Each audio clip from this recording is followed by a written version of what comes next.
From the plains to the rolling hills, Oklahoma is a state that resonates with stories of resilience, determination, and pride. Welcome to Inside the 1581, a podcast of the Oklahoma Hospital Association.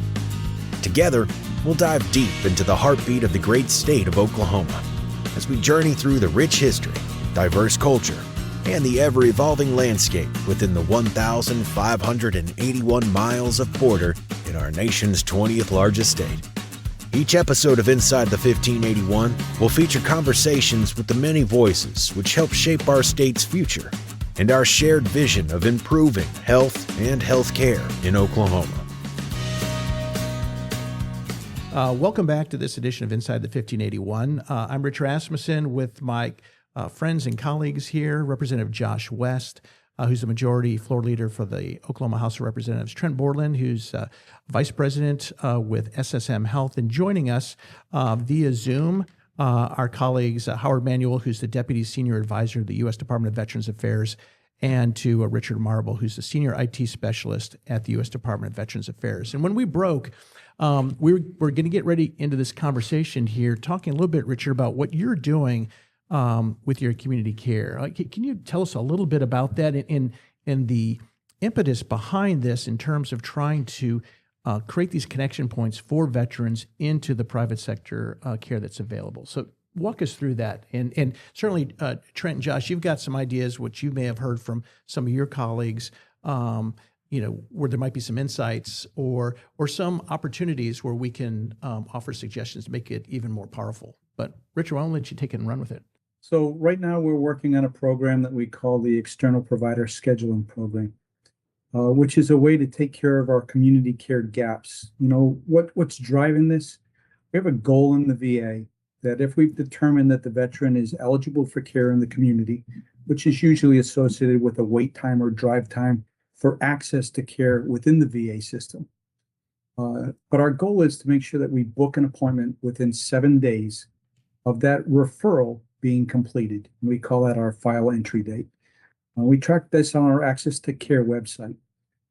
And when we started with this program, it was about 33 days on average to get a community care appointment scheduled. I'll say that there are exceptions on all sides, but the average across the nation is about 33 days. And right now we have about 7.9 million referrals a year that are going out to the community care. And to reach our goal of 7 days, we set up a bunch of focus teams and started taking a look at, what were the impediments to getting that access a little bit quicker? How can we take care of the veterans that do need to go out into the community, especially the ones that, it's drive time or wait time. They're just not close to a local VA community. We met with community providers. We talked with VA schedulers.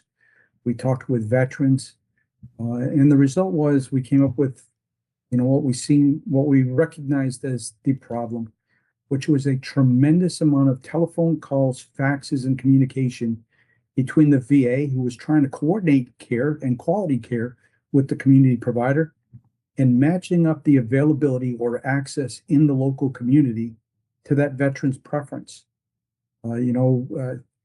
How long does it take to drive? Is the veteran working? Do we have to accommodate? They can only be seen on Tuesdays and Thursdays in the afternoon.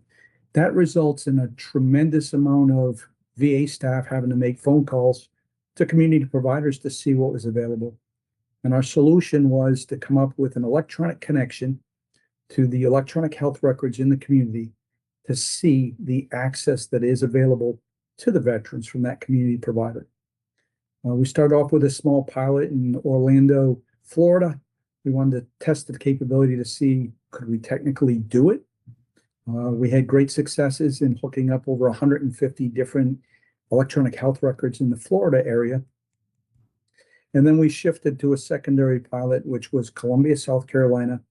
And we were interested to see whether the community providers would be interested in, allowing access directly into their community grids and allowing somebody else to, book those appointments, because that is the, I'll say that's where the money comes from on the healthcare side is You need appointments. And we had great successes in Columbia. We got involved with our academic affiliates, started very small, testing out the capability. And here we are almost 3 years later. We've booked well over 50,000 appointments using the system.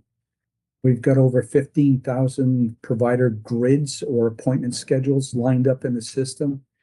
And we are seeing that when our staff is using the capability, that we are able to book an appointment on average less than 7 minutes. So that's a transformational leap from, 24, 28 days or 33 days to, like 10 minutes to actually see what's out there. And the benefit of the technology is we're just arming the VA staff and the veterans with information that can be used to coordinate that care quickly. The benefit to the community providers is less phone calls from the VA trying to coordinate that care. And I'll say more holistically for the organization, the veterans, and the community providers as a whole, it gives us some better insight into where we have access issues and, where things are probably over capacity. We can see some places where we have tremendous capacity, which might be a good place for us to utilize telehealth so that all the veterans can take advantage of that care when it's applicable. And vice versa, we can see where, there's only one surgeon that does this type of capability in a certain area. And that might be an insight to not only the Department of Veterans Affairs, but to the state, that how do we improve that access on general? And obviously with a goal of taking care of our veterans, but not just the veterans, the community at large. So let's unpack that for a second. So you have the ability, essentially, you can empower the veteran or an independent physician with the ability to schedule for future healthcare appointments. So if I'm a veteran, is there an app that I work with, or do I work directly with a physician after I've been matched with them? Walk me through. I need services. What do I do so that if I'm in Colgate, I can go to the hospital there, and I don't have to come all the way into the city? So how would that work? Walk us through what that would mean for a veteran. So the first part would be you normally meet with your primary care physician.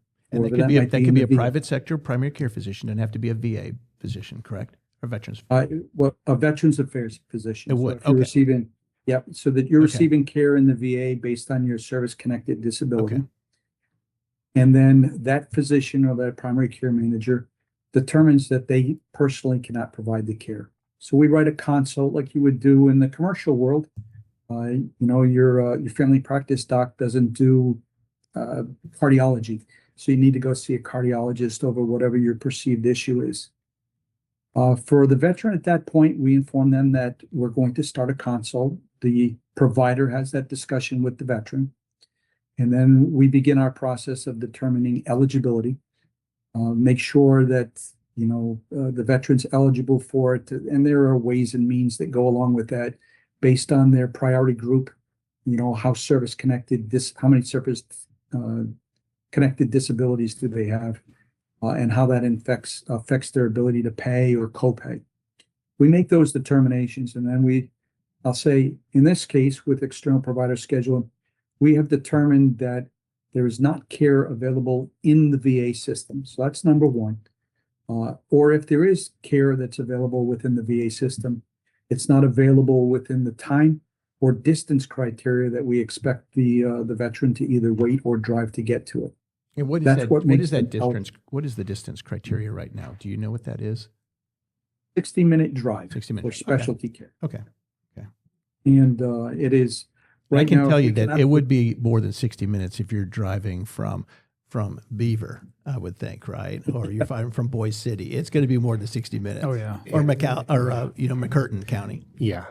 Well more than 60 minutes. So that's helpful. I think for any veteran who says, "Hey, I want to go back to the family farm," in Boise City, to know that that they can find access someplace a lot closer than driving all the way down to, probably the closest would be Laredo, probably be the biggest hike. I think that's probably been the biggest improvement since. So I've been in for, I got out in 2005, December 2005. So I've been in the VA system since then. So for 20 years, I've used the VA, and so probably the biggest improvement is those relationships with local providers. And the fact that, so here's an app, Rich, so I can go in there and I can see my appointments within the next 30 days. That's my app. That's my profile. So I see appointments for the next 30 days. I see prescriptions available to fill, and then, my medical records are on there. So all that stuff's, for someone who's been a data privacy guy for the last 6 years trying to pass a law, that's a positive thing with data that is used. And so as long as we protect it and don't let it. Oh, absolutely. But yeah, so that's probably been the biggest improvement I've noticed just as a veteran is those ties to the local levels. And it's not just, the VA has done a lot better in just wanting to provide good service, no matter if it's from a VA facility or a local facility. So, but it's all going to have to come back to having that first, essentially, your first primary care visit, and then allowing the VA to serve as your navigator to help you make sure that you have access. Your eligibility would be access points thereafter. I know, Trent, you were going to say you were going to offer something. Yeah, I saw him open his app, and so you I have the opened app mine, too? and I had to refill a script. Yeah. Oh, you weren't texting each other back and forth through the app. Okay.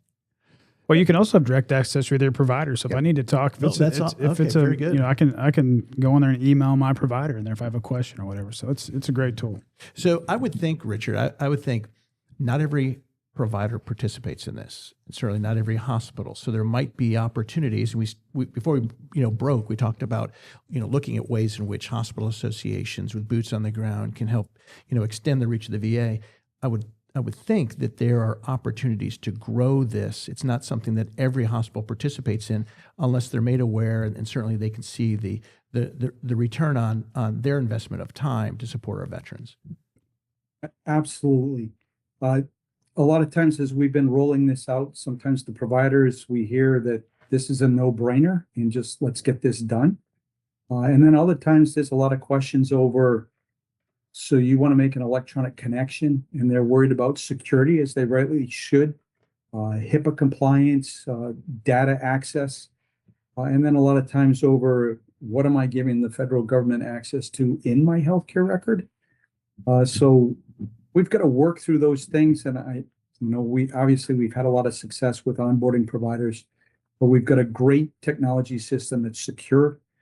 We're HIPAA compliant. And our goal is to make sure that, like Trent and Josh, you can look at the app today and see what's available on your VA side.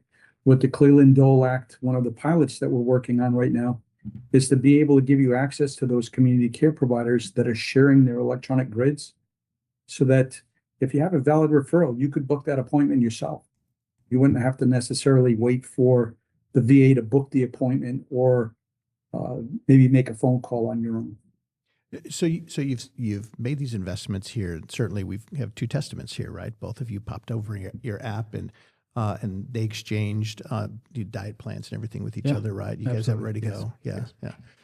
But that's one piece, right? And I know that there has been ongoing conversation. I'd be curious, if the VA has given some thought or taken a position on Senator Kramer's bill, which is kind of trying to create some of that. Almost like direct access. And so I'd be curious of what y'all's thoughts are, or maybe Trent, maybe you have some ideas. Maybe you can share us a little bit about that bill, because some of these things aren't without controversy when you're trying to change systems. But it sounds like the Kramer bill might make it a little bit more, create more opportunities, I guess, for veterans. Yeah, big fan of that. Little cross-service coordination. There is a fellow hospital administrator in North Dakota that is a Navy veteran, and we talked with Senator Kramer's office, and the gist of that bill is to give direct access to rural veterans that live within a bubble of critical access hospitals, and of our 1,300 critical access hospitals in our nation, and then access to 6,100 plus rural health clinics, and it would really erase a lot of those lines of bureaucracy for the veteran, so that they could access as close to care as possible. If I'm living in Colgate, Oklahoma, it's no less than 40 minutes drive one direction or 3 different directions to get to a CBOC or anything like that. So this would get access to care for those veterans that otherwise may not have, they may not have those transportation avenues that Josh talked about earlier, or they may have to wait for that van to come through and those types of things. And then it gives the option for, once they get into that, then they can give a referral. And so I'm a huge proponent, a big fan of that bill. Now, of course, you have to play the game once it gets into DC, and that old cartoon is no longer valid. But I would just like to know for you guys, Because this is like a gold card, essentially, is what we're creating, right? yeah, to some For level, veterans. you have to have an address within that primary service area of that critical access hospital. But for Howard, for you, I'd like to know what are some things that veteran advocates, veteran administrators can go out and talk and try to do to strengthen that and maybe access that a little bit better. I think CBOCs are great, but there are some challenges with that, and how do we can get care as close to their doorstep as possible. As we talked about earlier, veterans go back home where they're comfortable. It's where they were raised, and they go back to do whatever it is, and let's get them healthy right there. I personally know about the struggles and worked through those myself, and stumbled into this life of rural health, and has really silenced a lot of those voices and those sounds for me. And so I'd like to be able to provide that opportunity for other veterans so that they can be healthy and participate and also have an impact on their communities like they did when they were in the uniform. So thoughts? I mean, you have the Kramer bill. And certainly, it sounds like the Community Connect program has great opportunities to grow. This might be like version 2.0 or 3.0. Yeah, most definitely. While VA hasn't given an official position on the bill yet, Secretary Collins from day one made it clear that VA is going to make it easier for veterans to get their health care when and where it's most convenient for them. And I think the actions that have been taken since then, also prove it. We've opened 16 new healthcare clinics during, this current administration. We're bringing more care and convenience to veterans.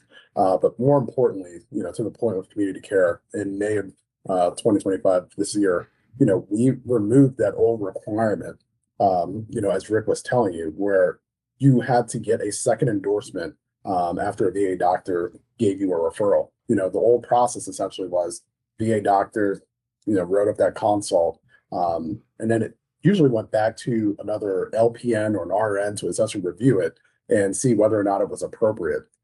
That's no longer. That's one major piece of bureaucracy that was essentially standing in the way of a veteran, getting that consult and being able to go out to the community.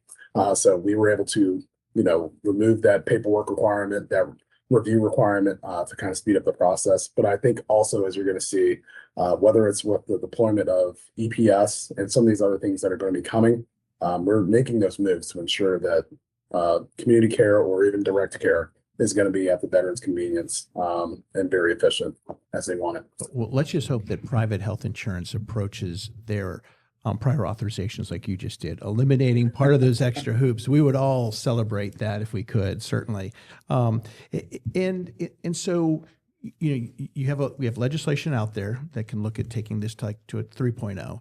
You've got this opportunity now to make more community-based services available to veterans. We're going to need help getting hospitals to sign on to that. I know we've had some conversations about that, so we welcome continuing conversations about it. But let's talk a little bit about, you deliver the care. How do we measure success in all of this?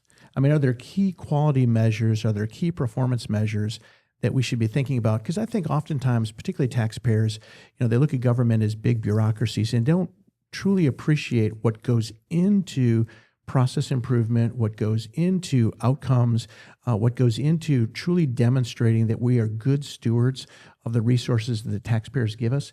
So maybe you guys could tell us a little bit about some of your successes that perhaps listeners might not have any, awareness or appreciation for. Well, I'll say some of the successes in the community. We have a tremendous data set. I'll say if there's one thing the government does we can definitely collect up the data and do some wonderful analytics. But with it, we can see what's going on in the community. We have a tremendous outreach program for the veterans that are receiving community care or from community providers to provide feedback. We've got our internal staff also doing that to obviously make sure that the veteran received quality care. And then, of course, we have mechanisms with our community care partners that we can utilize if there's issues. But tremendous feedback from the veterans that we collect and do our analytics on. Additionally, we're able to track and analyze the repeat care. What is I'll say when a veteran goes out for a referral, and then that seems like it's a continual thing that goes on and on. Are you receiving the right care? We've got great pointers and indicators that get us back to get the veteran in front of our VA staff and discuss those specific issues. We call those a return to clinic order, which is we want to check in with you and make sure everything's okay.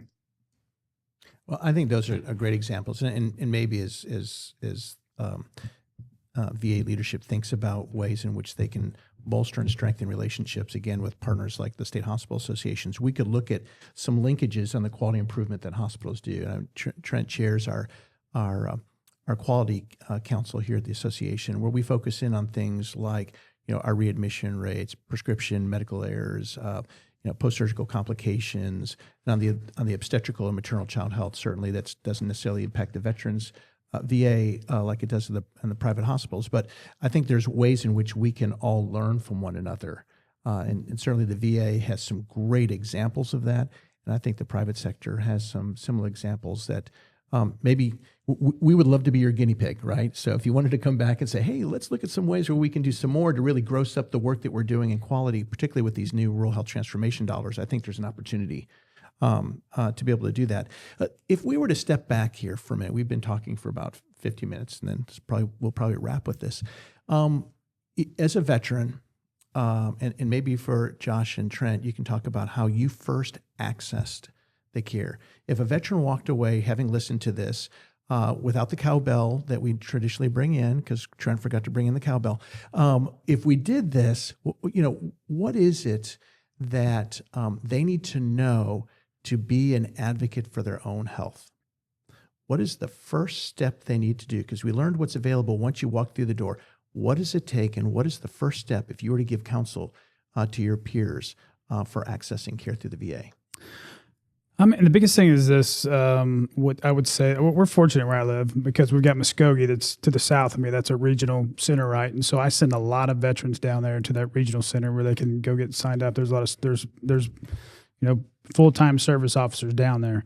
But I would say that you got to fill it when, every once in a while, the VA is going to send you a survey. Don't throw it in the trash. They really want to get your information. We appreciate that for all of our patients. I'm telling you, those surveys, that's how we get paid. I mean, for sure. It's important. And so they're sending that not to get private information from. I mean, honestly, the government, if you were in the military, the government knows all your private information anyway. So fill out the surveys because they're asking for a reason, and then go participate. A lot of people sit back on the sideline. They're going to bitch and gripe about whatever, and just to do it, right? And so go participate. Let them know if there is issues, let them know, because I promise you, these two guys here, their job is to fix it. Yeah. No matter what the problem is. And so politics is not in play. They don't care if you're Republican or Democrat. They want to, that's the great thing about the Veterans Administration system is it's not about a party. It's about veterans. And so, but I would say participate.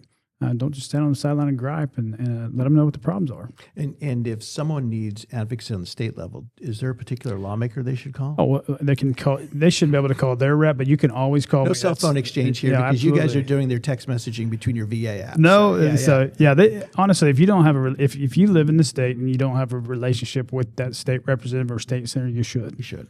Because when I have questions, concerning the VA, they're through the federal delegation, and so I'll call up, Mark Wayne Mullen or Senator Inhofe or Lankford, and that's who we go through for any help. But you got to have that. We're kind of the buffer between the feds and with any help that they need, we can facilitate those meetings. I can't call the VA and tell them to do something, but I can facilitate those meetings with our our federal delegation. But are there any connection points with the state VA in what we're doing? So Secretary Nash, he is in direct communication with Secretary Collins. And so they meet, I would say, probably quarterly. You know, all the states have Right. I was fortunate to meet the secretary here a couple weeks ago. We had our delegation at the NDC. We had about 80 of us, and I ran after him like a fanboy down the hallway and took a picture with him. But yeah, I mean, we had the state level. You know, the ODVA, they run your veterans' homes and things like that. Right. But as far as the hospital or anything like that, your ratings, that's all through the federal government. So your message is be an advocate for yourself. Absolutely. But what about you, Trent?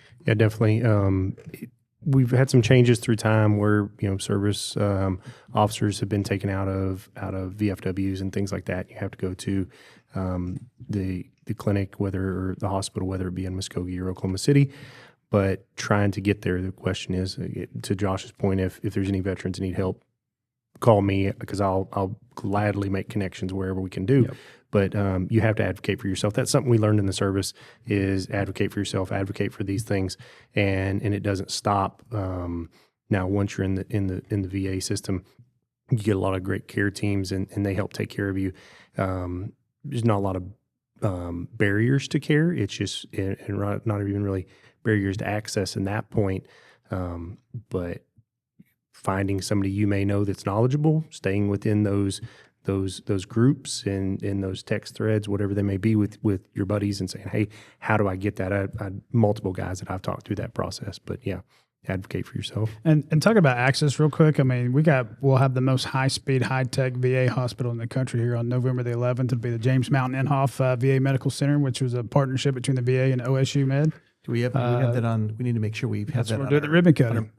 And we do member spotlights all the time. Yeah. We'll make a note that we'll be there for that member that's spotlight. That's exciting. That's a high speed facility for veterans, and it just provides more access. It's in Northeast Oklahoma, so I'm really excited about it. And I've participated, since we did got the shovels out and did the groundbreaking ceremony a few years ago. So that's exciting. It is exciting when we can see we can reduce the level of friction, not in a negative sense, but the friction that is normally embedded into systems, right? So when we can, smooth that out.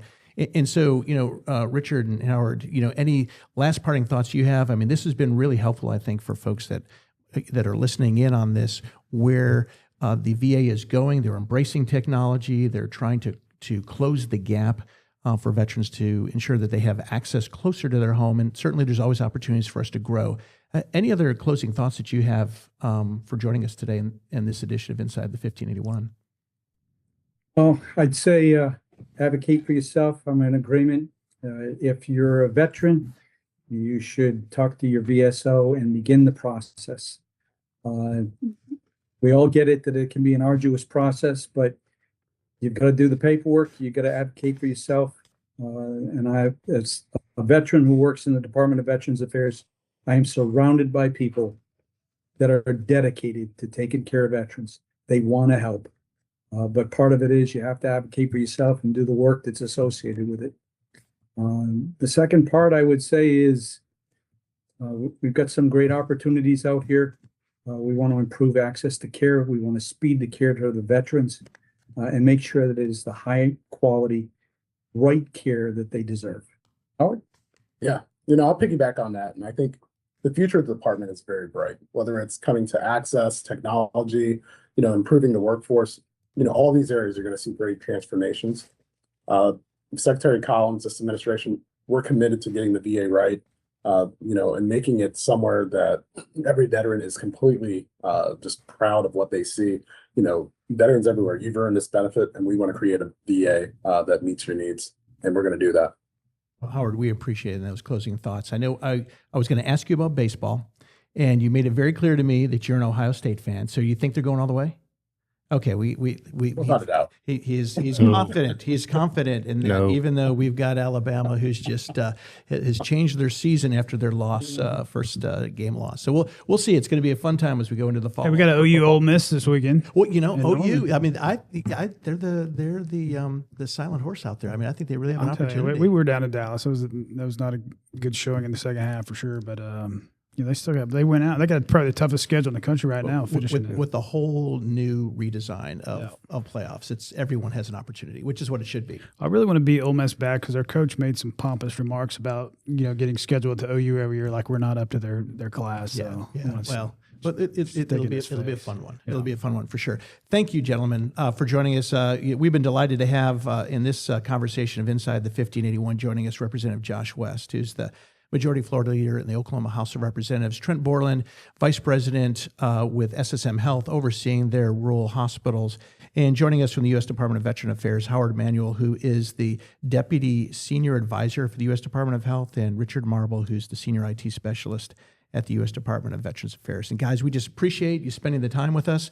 And as always, as we wrap up this edition of Inside the 1581, I want to say thank you again to our team that helps put this together every 2 weeks. It begins with our sponsors at PYA, who help our hospitals with their all of their needs as it relates to accounting, advisory work, and consulting to help them be more sustainable. And certainly that is something that we're focusing in on here over this next decade of change in Medicaid. And we're also thankful to Alex Taylor for making this podcast happen. Alex produces this for us every week, and we appreciate him being on the team. And Susie Wallace, who's our Vice President of Strategic Communications. Please make sure to subscribe us and follow us and stay up to date with future episodes. You can do that through Apple Podcast or with Spotify. And I also want to mention the music that we're using is the track Gunslinger by Ends of the Earth, and we appreciate them letting us use their music, and we invite each of you to come back and listen to episode 2 of this. I guess this is episode 2 because this is our closing it. So listen in for our next episode of this edition of Inside the 1581. Thank you guys for joining us. Thank you.